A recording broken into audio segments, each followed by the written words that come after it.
Greetings, fellow gorehounds, and welcome back to a Blood Splattered vlog. I'm the Horror Guru. I'm Count Jackula. And today we're going to talk about Hokum, a horror movie written and directed by Damian McCarthy of Caveat and Oddity fame.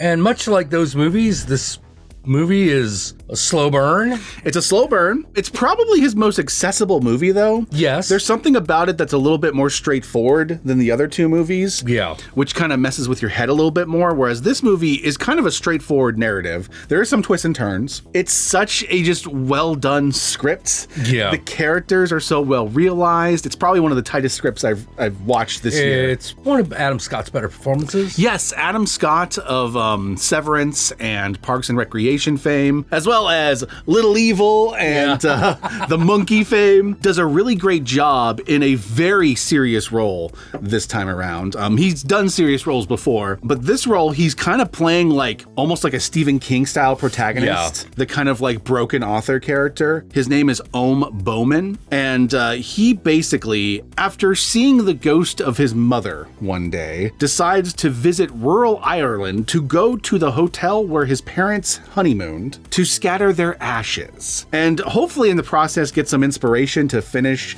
the ending of the trilogy of novels that he's been working on. But in the process of doing all this, gets wrapped up in a murder mystery, or at least the mystery of a missing girl named Fiona. Yeah. And he ends up getting wrapped up in this mystery involving crazy druggies living in the woods, possibly witches, and definitely ghosts.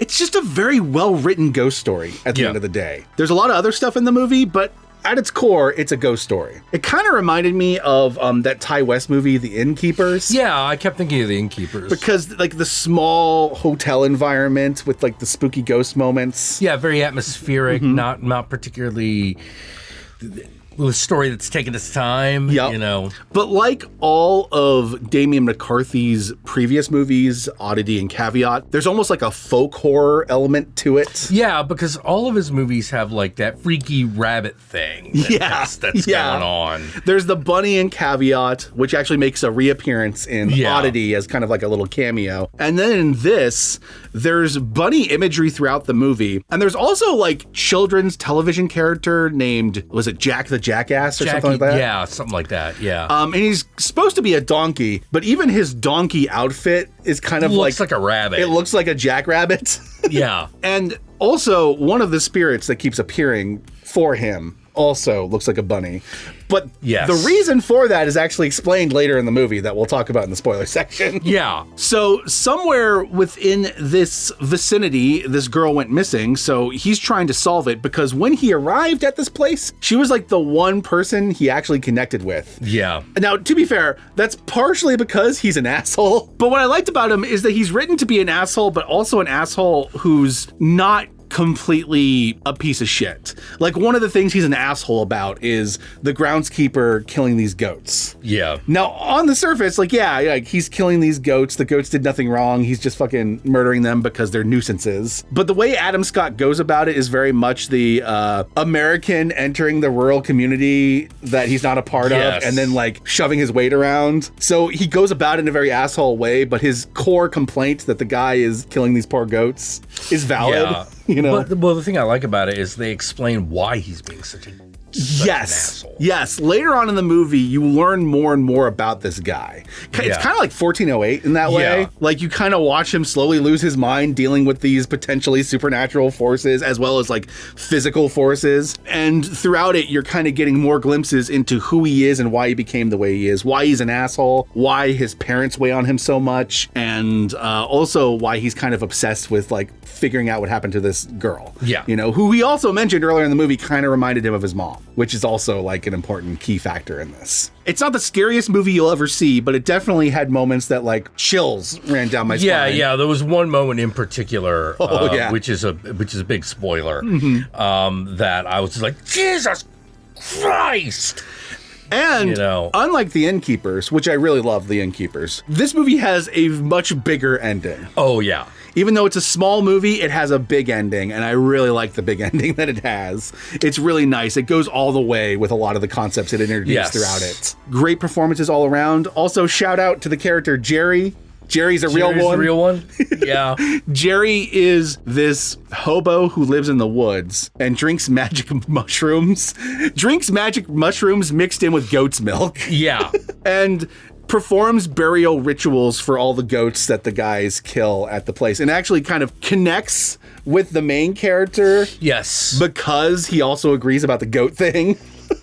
I legitimately thought at first that he was going to be like some sort of forest spirit or something, but the movie goes in a different direction with it. But I really love his character. The actress who played Fiona did a really good job too. Yes. She's only in a small portion of the movie, as well as some flashbacks. Her presence is definitely missed when she goes missing. Yeah. Hokum, it is currently available in theaters. And with that said, my fellow Gorehounds, let us move on to the spoilers.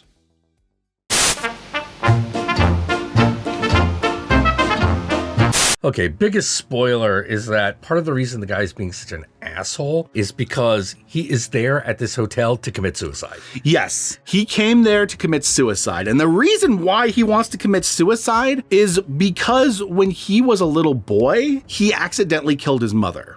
He was playing with his dad's gun. Yeah. The gun went off and it killed the mother. And this is something that has haunted him his entire life. It's why all his novels are so fucking dark and like bleak and like punishing to the reader, because it's kind of like his way of punishing himself. And it's also why seeing the ghost of his mother prompts this whole spiritual journey to this honeymoon spot. Yeah, it's one of those stories where he is haunted by a ghost. He goes to another location that is also haunted. Yes, that is haunted by something else.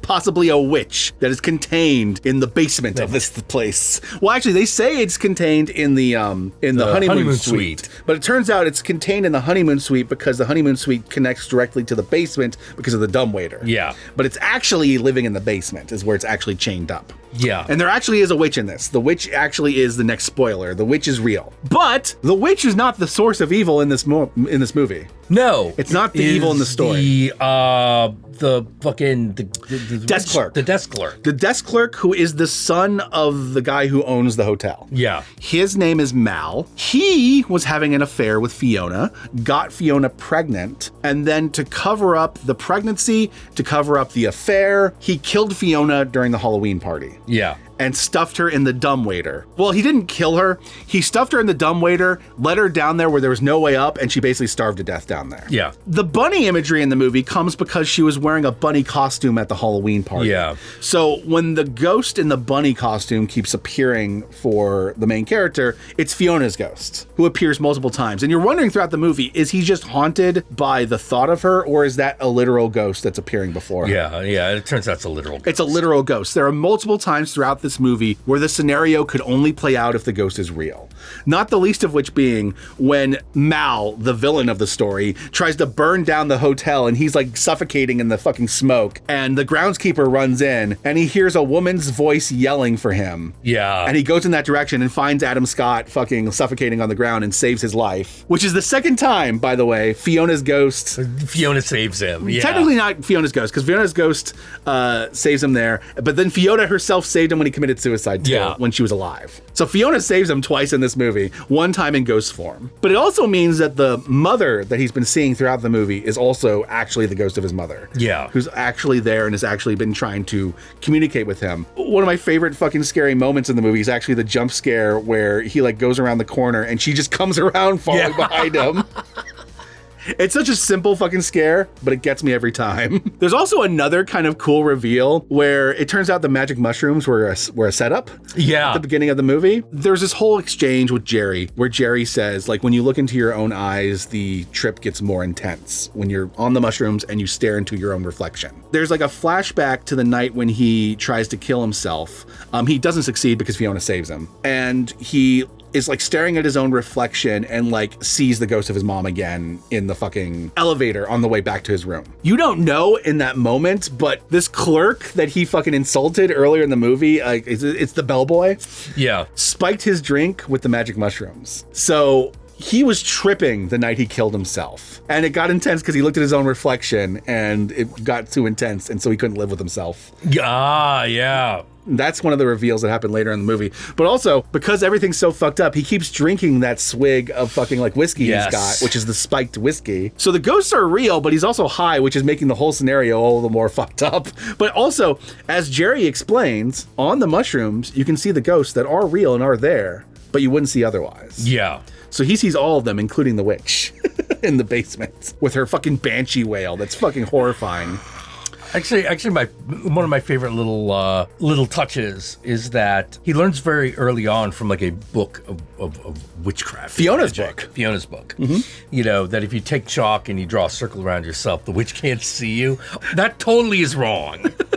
Turns out that's totally wrong. The funny thing is, the scene where he finds the chalk is another example of a non-video game based movie having like a very video game moment, because that whole sequence of him going down into the basement felt like a survival horror video game where he's like walking through the dark tunnels with the light, comes upon a piece of chalk and it's like, item acquired. Yeah.